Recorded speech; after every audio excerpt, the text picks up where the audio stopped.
rain. We are in the 𝘒𝘕𝘬𝘮 River Basin, meaning the water that rained last night, if it rained here like it did where I was, it would be flowing down through the 𝘒𝘕𝘬𝘮 River, which you don't see it delineated, but it's in the middle of the watershed, meets up with the Oconee River, the purple, two major big tributaries of the 𝘊𝘒𝘕𝘬𝘮. And the 𝘊𝘒𝘕𝘬𝘮 then comes out on the Atlantic coast down there. And so understanding how water works, how rivers work, really important to take on this task of safeguarding waterways for everyone. And it's interesting because when I started doing this work, I can't even remember so long ago, the state of Georgia, the Georgia Environmental Protection Division, or EPD, said there were 20,000 miles of streams in Georgia. That's what the data said at the time. But now we know there's 70,000 miles. It's why science, data, history, these things are critical and should not be tossed to the side. And neither should yes, Gordon. The 𝘒𝘕𝘬𝘮 drainage there is very similar to the 1821 land lottery. Oh, okay then. So that's interesting. He said that the land lottery kind of is the same shape and size. And that's interesting because in most places, John Wesley Powell, who I mentioned before in the 100th Meridian, he said, you know, we really should create our political jurisdictions along watershed boundaries so that we have all the people, cities, counties, industries affecting a waterway within the same jurisdiction to go by the same laws. And we did not do that. But apparently this one resembles you said land lottery from long ago. 1821. 1821, wow. We also want to acknowledge that if we don't fund and hire the scientists, the biologists, the resource people who are able to help us understand how our waterways work and know that we've got 70,000 miles rather than 20,000, then we're in the dark. And what's our state environmental protection division is extremely underfunded and understaffed. I would contest, would say that, and I have reason to say this, that some of that's intended. You know less information than you don't, people don't well, it's easier to make bad decisions, let's say, that might be more focused on money or other things. I served at the pleasure, I was appointed by Roy Barnes, Georgia's last Democratic governor, to serve on the Georgia Board of Natural Resources, appointed in 1999, and I served 7.5 long years on that board. The board is over the Environmental Protection Division, EPD.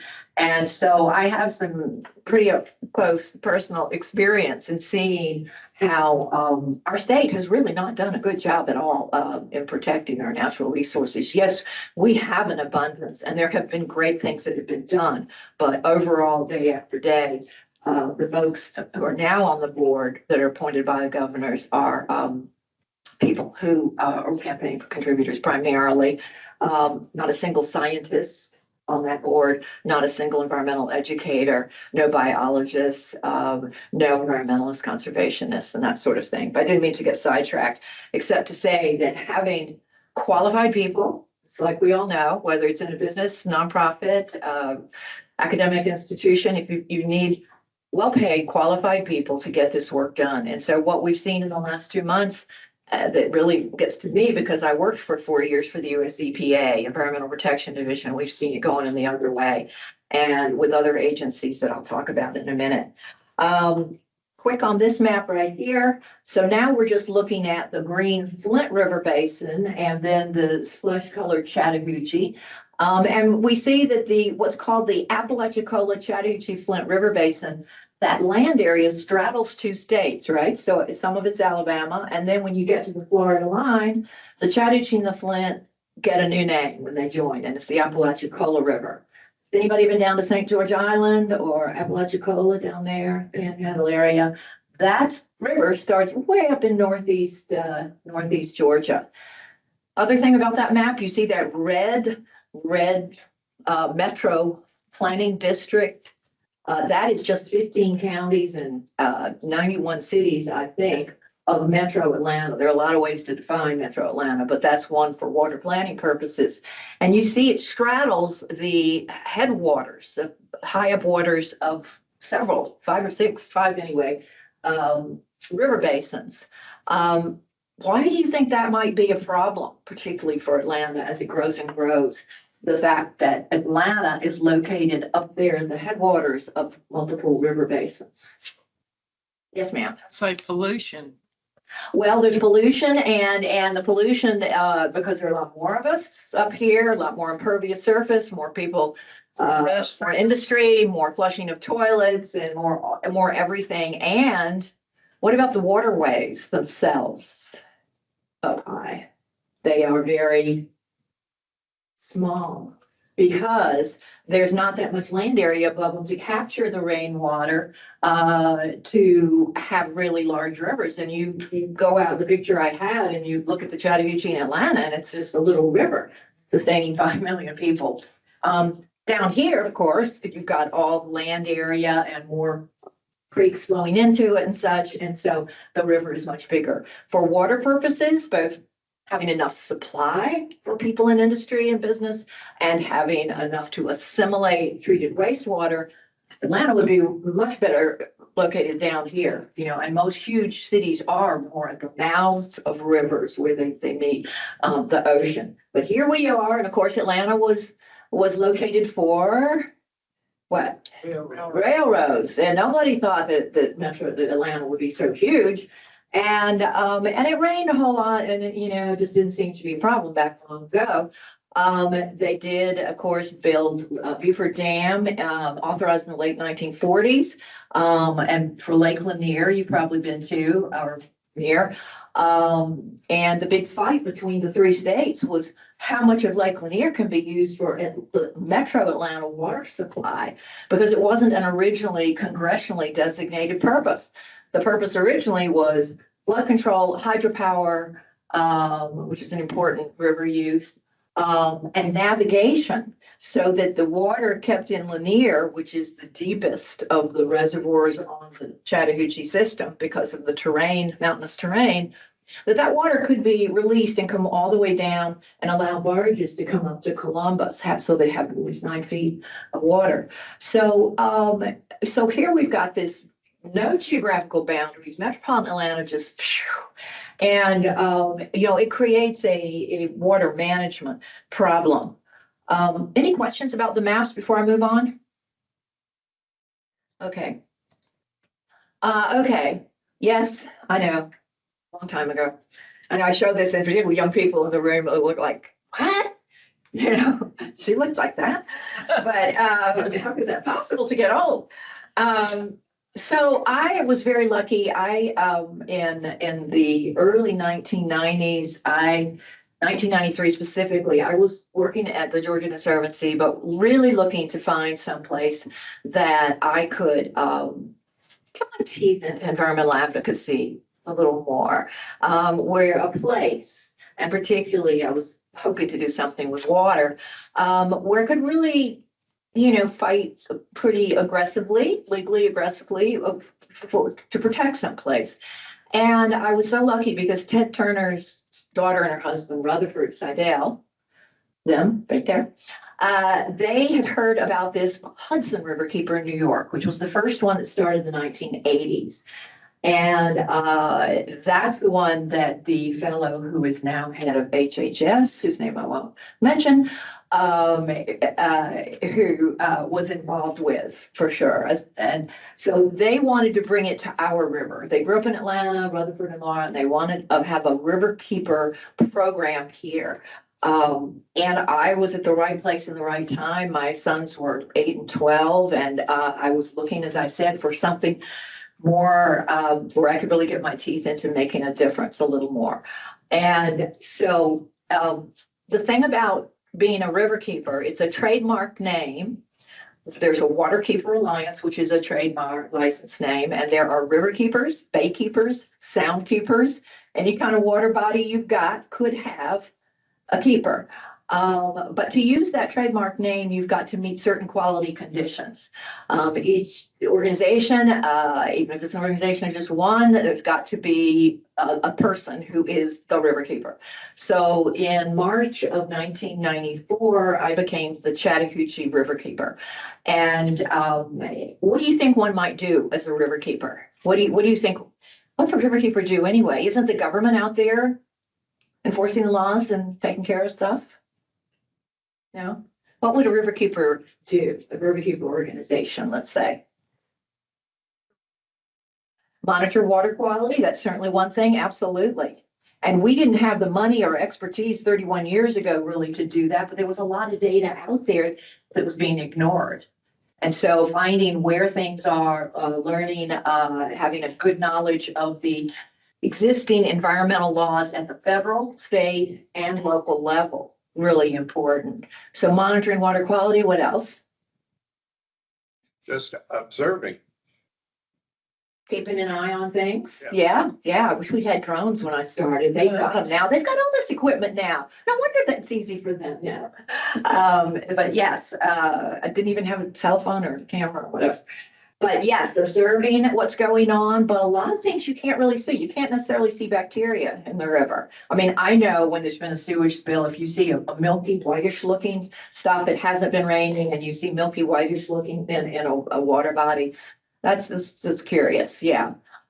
So we outreach kids. Riverkeeper has 2 floating classrooms, one on Lake Lanier, one on West Point Lake. These came later when we got bigger and had more money. But the organization has taken over 100,000 young people out on the water to learn this is where our drinking water comes from. And what are the kinds of things that can harm it? How can we help it as individuals and such as that? And it's all focused on STEM and, science activities that they do, wildlife observation. And it's one of my favorite programs that we started. And I'm particularly honored that the boat on West Point Lake is called the Miss Sally. So that's nice. But we also do policy work. The legislature just ended. Anybody ever go down to the state capitol and deal with those folks?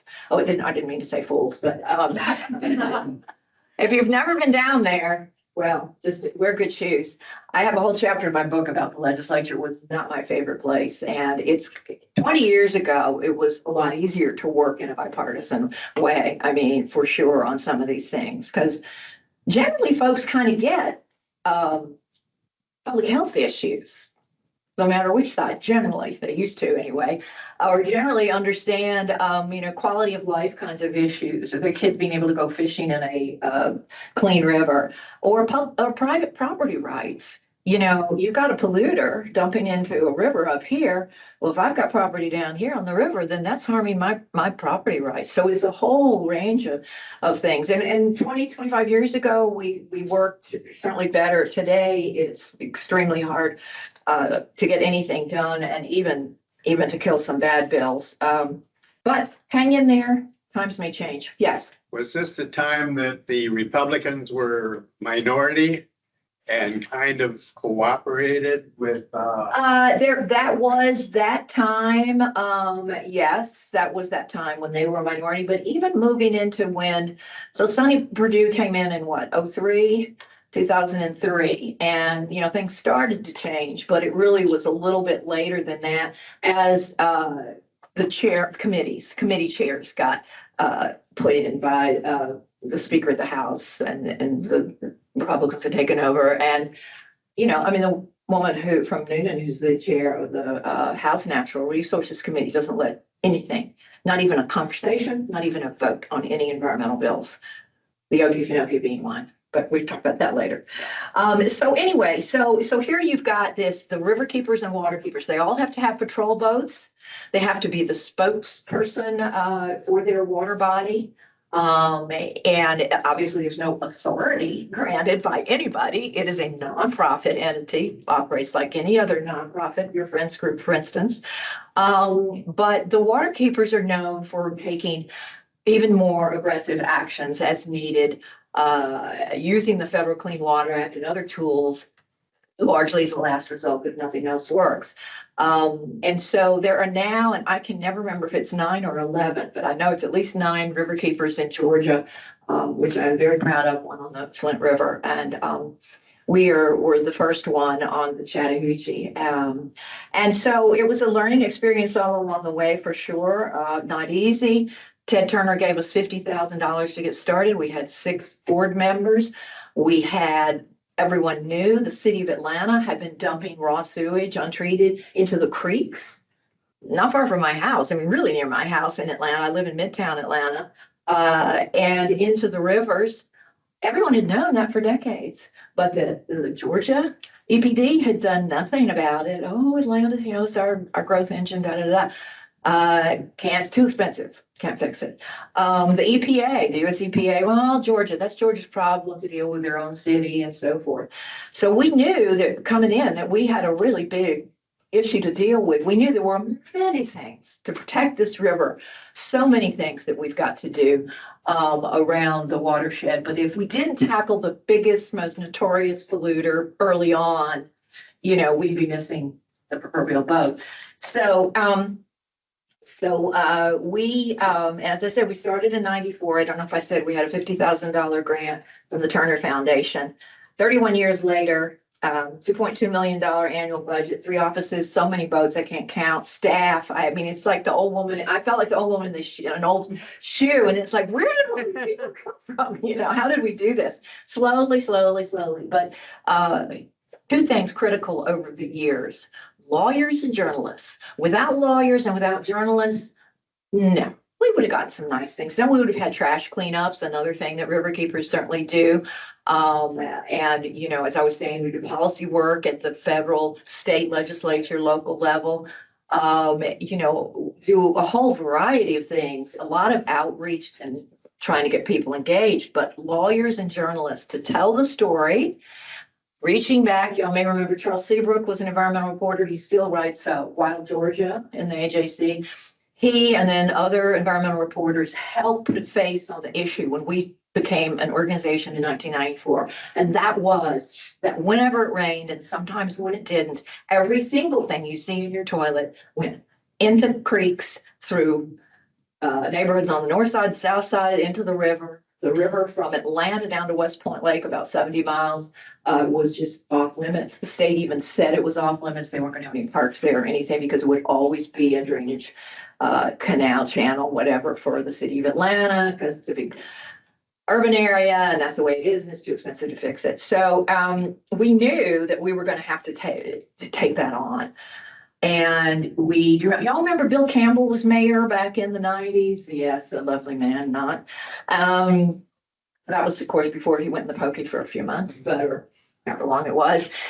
We always, in any case, try, if we find a problem, go talk to the people, industry, city, neighborhood, whatever, and try to say, look, we found this problem out here, harming the waterways, violation of yada yada, and try to work something out. And a lot of times, particularly the business people will try to work something out. We have some success stories I've got written about in the book, where understandably smart businessmen and women were managing their risk. They're like, I always meant to do my housekeeping, but I didn't. Well, a little different with government. And so Bill Campbell decided to fight back. We wrote a letter in May of 1995, I think it was, to Bill, to the US EPA, to the Georgia EPD, and said, hey, we're out here protecting the river. We see problems. We've got documents on these issues and sewer issues. And so we'd like to sit down and talk to you. Crickets. Total crickets, like, oh, well, who's this person? Nobody we know, and her organization. So then we got cities, counties, and property owners downstream of Atlanta. We developed a plaintiffs coalition. In July of 1995, we sent a 60-day notice letter required under the Federal Clean Water Act, that wonderful law, and said, look, if we don't hear from you all in the next 60 days or things don't get a lot better, we're going to have to go to federal court. We have no other choice. And so October 10th, 1995, the year before the Olympics, we went into federal court because, again, it was crickets. We didn't even hear from anybody. We did not even know, we're working on it, nothing. So we ultimately prevailed in that litigation. Just long story short, it's still, some elements are ongoing all these many years later. But Shirley Franklin became mayor after Bill Campbell. She did a fantastic job. I'm a huge fan of hers. And she did not particularly want to become the sewer mayor. She wanted to do other things. But she realized this was something that was critical, not only because there was a federal judge saying you got to do it, fix it, your plumbing, but because the long-term prosperity of the city of Atlanta depended on taking away legally the waste, bringing in clean drinking water and that sort of thing. So I'm a huge fan of hers for sure. And so we pursued all of that. They had to study, they had to do all these various things. They came up with a plan. Nothing's perfect. You get millions of people, or well, in the city of Atlanta, 500,000 people, but service area much larger. All in a dense area. There are no beautiful, sweet, small scale solutions, to fixing the problem. You just got to tackle it with gray infrastructure, green infrastructure, but mostly gray in this case. Today, the river below Atlanta is dramatically cleaner than it was. Riverkeeper is the only organization routinely testing the waterways for bacteria levels in the Chattahoochee and in major tributaries. There's a volunteer program called Neighborhood Water Watch. The local, state government, federal government, either not a priority, don't have the money, don't have the whatever. And so we have to raise hundreds of thousands of dollars every year to support these programs, to get the data. So, and now we're trying to help convince people and understand that the river is so much cleaner, because as humans, we get this idea it's polluted and it's going to be polluted forever. But no, as things get better, then we can show that too. And so that's what the organization is doing. You've got to have so many tools. You've got to have the data, the science, the power of the law, and community support. And that includes, when you can get it, elected officials. A lot of the tributaries today are vastly cleaner. And land values have increased. You may or may not have heard of Riverlands. A nonprofit called Trust for Public Land has been working with a lot of local governments on a 100-mile stretch of the Chattahoochee from Buford Dam all the way. Let's see, we should move into something else here. From Buford Dam all the way down to let's see, who was it? Chattahoochee Bend State Park in 𝘒𝘬𝘬𝘱𝘓 County, for a trail and park system, both on the water and on the land. And there are a lot of pieces already there that they're linking up. Below the city of Atlanta, which is like, if you know where, let's see, sort of Vinings South, it becomes industrial and then more and more rural. That whole, once so polluted, there were only sludge worms living in the water when I was at the EPA in the early, in the 1970s. Someone told me. That whole area now is clean enough so that people can recreate on it. That's a huge value, a huge return to the community. And there's development along the side, appropriate development, because they see the river as an amenity. And so outfitters are starting to take people on the waterway, but it took ridiculous amount of political, legal effort and a stick-to-itiveness, that is essential in all the issues, the important big issues we deal with, whether it's making sure some books aren't banned, or that, you've got funding to archive the incredible rich history of the state and the country. So that's sort of the kind of work I did, and y'all, I hope we'll have a few questions in a minute. So the book, I didn't, people used to say, well, aren't you going to write a book? I'm like, I can't remember half of it. I don't know. It was a blur, But then I read a book, and doesn't this often happen? I read a book that really inspired me by a man named David George Haskell, who has been a professor at 𝘒𝘦𝘦𝘱𝘪𝘯𝘐. He's a brilliant scientist and writer. I mean, the man, I can imagine his IQ. He's fabulous. If you do Facebook and want to follow somebody who puts out the most beautiful stuff about nature, look up David Haskell. So 10 or 12 years ago, he wrote a book called The Forest Unseen. And a friend gave me that book. And in the book, David goes to a forest up near 𝘒𝘦𝘦, and he has a 1 meter piece of land, small area, that he decides to visit every week or a couple times a week for a year through the seasons.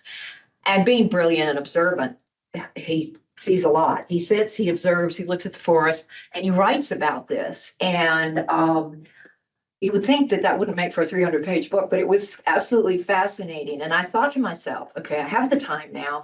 I want to find a place where I can slow down, where I can walk, and I can look and try to train myself to be more attentive to nature and pay attention. There's so much solace in it, so much shoulders coming down, so much the curiosity, it piques your curiosity, empathy with all life, all of that sort of thing.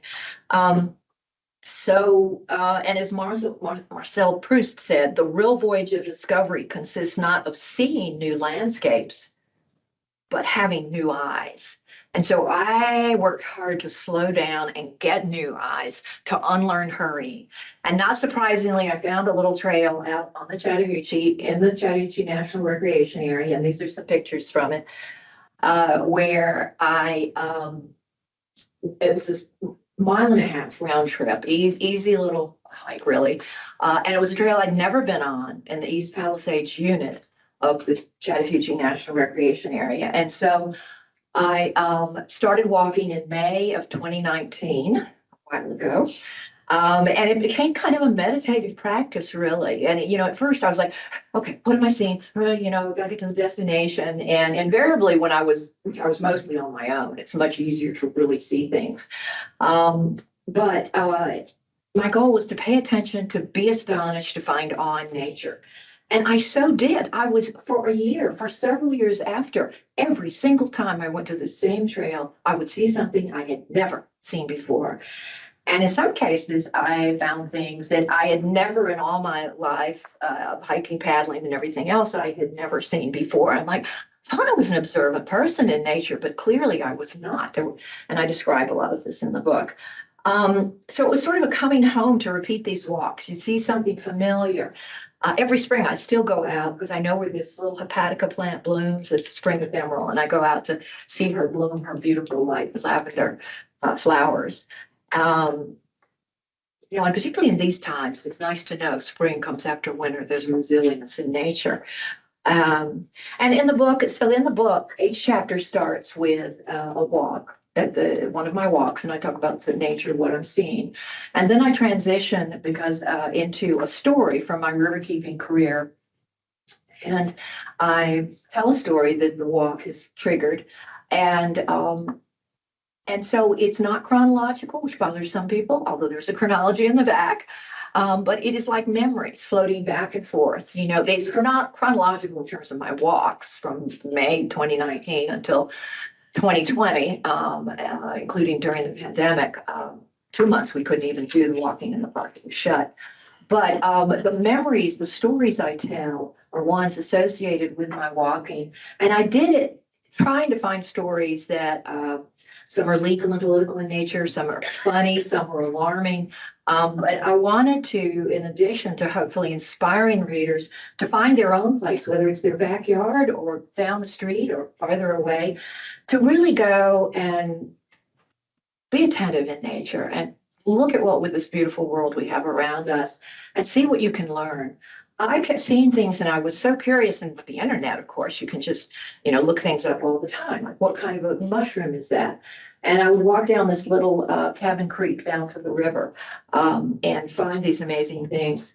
And so the second reason I wrote the book was through the stories to try to illustrate what does it take to save a river. And this is just what we did. There are many ways people work to save a place like this. Folks used to say, well, is your job part-time? And I was like, no, it's pretty much 24/7. You're growing a small business and things happen on the weekends and people want to get out and do things on the weekends. And then they say, well, do you just paddle around in your canoe, or in my case, a kayak, and just see what you can see? And I said, I would like that. There's a little bit of that, but there's a lot more of other things, talking to people, going to the state capitol, ending up in city council meetings, filing lawsuits, being in federal court, and so forth. So the book does these two things, I hope. It illustrates the stories that tell how and what we did over 21 years when I was associated with the organization. And then hopefully it's also a little bit of an inspiration to, pay attention to this lovely world, take a breath. And I've been so lucky that in retirement I've been able to do that. There are stories I could tell, but I'd rather hear your questions, honestly. 5-6 years ago, I guess, I was involved with the organization looking at for its 25th anniversary in 2019. What have we really accomplished? And, everybody looks at dollar signs and the kinds of things that are really important, but not the most important in my view. But we were able to calculate, even looking at dollars, that we had, because our little organization existed, we had brought $2.2 billion in benefits to the people who live, work, and play in the Chattahoochee watershed, and to wildlife. No more chronic sewage spills, less dirt, less industrial toxins, chemicals, and stormwater, and a lot more protected green space. And I'll say this last thing, because I've said it 2 times, I'll say it a 3rd time. You've got to have a clear mission. What are you doing? Where are you going? Science, data, the power of the law, persistence. I always told the staff, pleasant persistence, unless they're really bad, and just be persistent, and you don't have to be pleasant. And a community of support. And that's certainly each one of you. You have a favorite place, a tree, a park, a river, that you care about and love. I just know you did, or you grew up in a place that inspired you. So with that, I will make myself stop because I could talk a bunch more, and I'll keep clicking through a few slides that I forgot to click through. Thank you.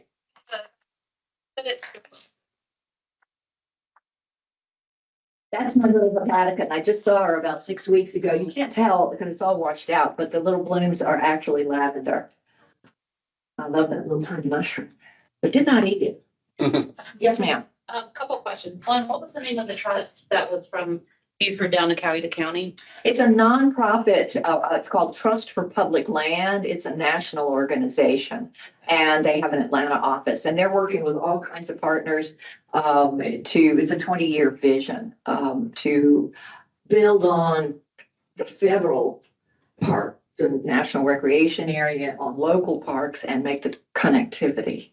And then the second question is, do y'all have an archives? Does the Chattahoochee River Keeper have an archives? Oh, that's a good question. Nobody's ever asked, but then I've never talked to archivists before.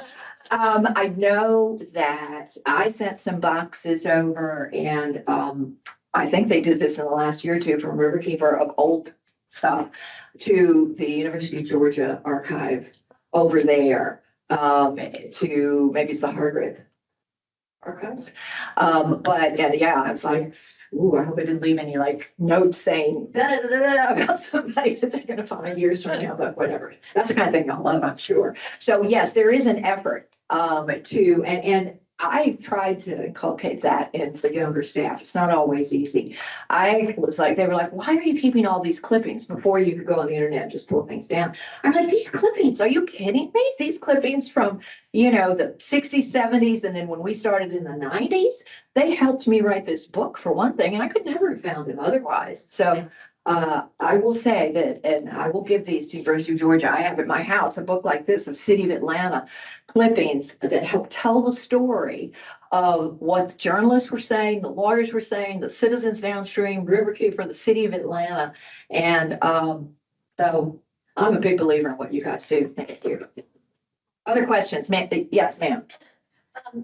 You might have already talked about this, but it says in 1978, Jimmy Carter made it a Yes. National Recreation Center. So what made him do that? Was that work of the? That was because that was before Chattahoochee Riverkeeper existed. And like a lot of the things, there was a precursor organization called Friends of the River. And they were focused mostly on Beaufort Dam down to Peachtree Creek, a 48-mile section that became the National Recreation Area. And they pushed hard for land use controls along the river. And then they pushed for the creation of the Chattahoochee River. They weren't sure if it was going to be a national park. For various reasons, it's an urban area. It became a national recreation area.